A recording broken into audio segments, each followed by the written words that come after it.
2024 has been a monumental year for movies. The highest grossing R-rated film of all time was released over the summer, and many sequels to massive franchises came out. Anticipated films like Wicked, Transformers 1, and Gladiator 2 highlighted a blend of nostalgia and modern filmmaking, drawing audiences back to theaters. Many of these movies were iconic in their own right, but some were so iconic that they broke box office records. Let's look at this year's top 10 highest grossing movies so far. Starting from the bottom, we have number 10, Venom: The Last Dance, which made $396 million. At number 9, we have Kingdom of the Planet of the Apes, which made $397 million. At number 8, we have Bad Boys Ride or Die, which made $404 million. At number 7, we have Beetlejuice, the long-awaited sequel to the iconic film Beetlejuice. This movie made around $450 million. At number 6, we have Kung Fu Panda 4, which made $547 million. At number 5, we have Godzilla x Kong: The New Empire, which made $571 million. At number 4, we have Dune Part 2, which made $714 million. At number 3, we have Despicable Me 4, which made close to $1 billion at $968 million.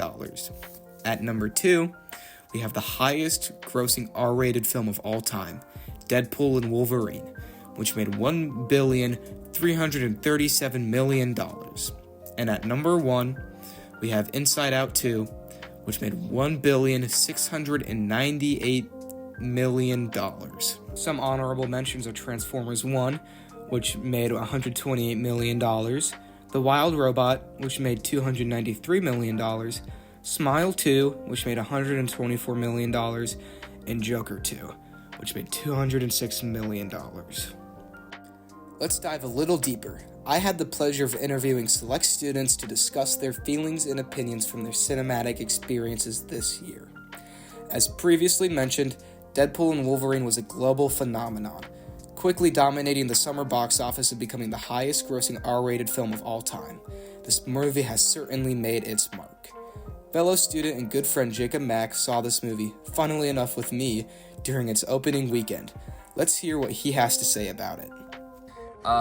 I didn't go to the theaters much, but the one movie I did see was Deadpool and Wolverine, which I thought was really good, especially tying those two together. Very different characters, but ultimately it ended up being a really good crossover, and I found it really funny, and I feel like a lot of people also felt that way about it. And it got a lot of really good ratings, so Deadpool and Wolverine was the one movie I saw this year.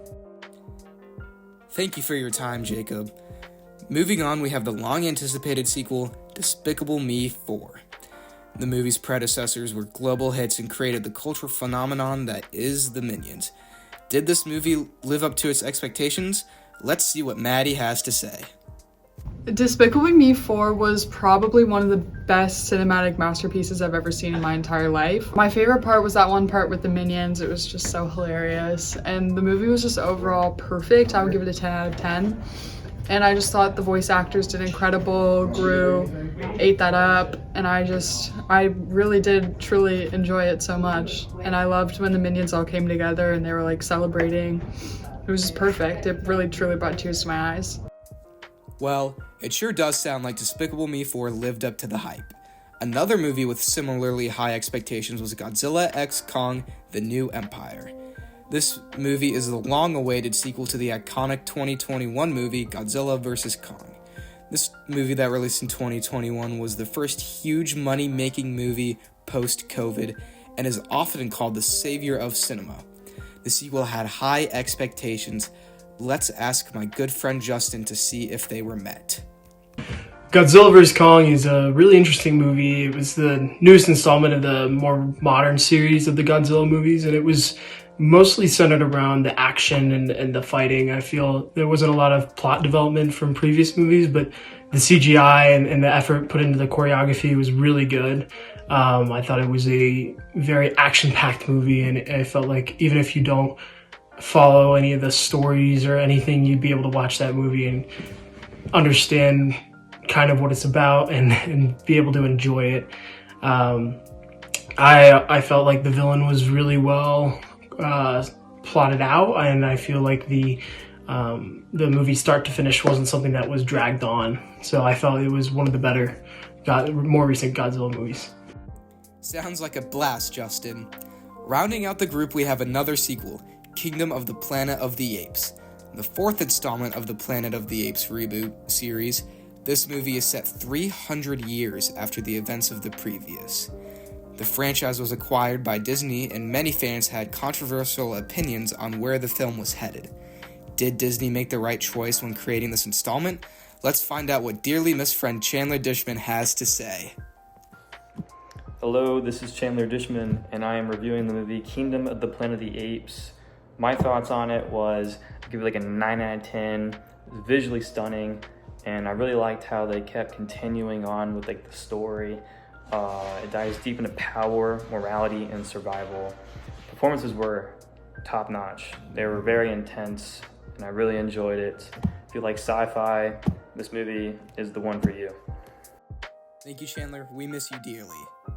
Overall, 2024 was a pretty positive year for filmmakers and fans alike. The top 10 highest-grossing movies were all sequels, which shows fans' dedication to their franchises.